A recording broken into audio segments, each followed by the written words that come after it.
ਮੇਰੇ ਗੁੱਟਿਆਂ ਵਿੱਚ ਨਾ ਮਸਲਾ ਹੈਗਾ ਸੀ, ਗੁੱਟੇ ਨਾਲ ਤਕਲੀਫ ਬੜੀ ਹੁੰਦੀ ਸੀ ਤੇ ਹਿਲਦਾ ਬੜਾ ਸੀ। ਜਦੋਂ ਮੈਂ ਇੱਥੋਂ ਲੈ ਗਿਆ ਦਮ ਕਰਾ ਗਿਆ ਤੇ ਅੱਲਾ ਨੇ ਬੜਾ ਸ਼ਿਫਾ ਦਿੱਤਾ ਮੈਨੂੰ।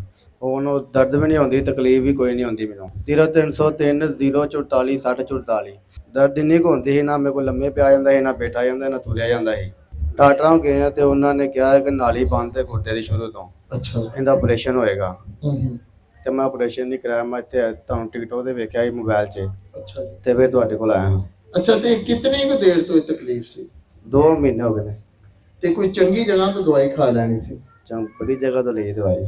ਤੇ ਫੈਕਟਰੀ ਦੇ ਜਿਹੜੇ ਹੋਰ ਵਰਕਰ ਨੇ ਨਾਲ ਤੁਹਾਡੇ ਕੰਮ ਸ਼ਮ ਕਰਦੇ ਨੇ, ਹਾਂਜੀ, ਯਾਰ ਦੋਸਤ ਰਿਸ਼ਤੇਦਾਰ, ਕਿਆ ਉਹਨਾਂ ਨੂੰ ਵੀ ਪਤਾ ਤੁਹਾਡੀ ਤਕਲੀਫ ਦਾ? ਹਾਂਜੀ, ਲੋਕ ਗਵਾਹ ਨੇ। ਹੁਣ ਵੀ ਉਹਨਾਂ ਨੇ ਫੋਨ ਕੀਤਾ ਸੀ ਮੈਨੂੰ ਕਿ ਆ ਗਏ ਉੱਥੇ। अच्छा, कोई मोहल्लेदार, कोई रिश्तेदार वीडियो देख के ये तो नहीं कहेगा कि आप ये एवं कर रहे हैं? नहीं नहीं, लोग गवाही देंगे। हाँ जी। अल्लाह आपको बरकत दे।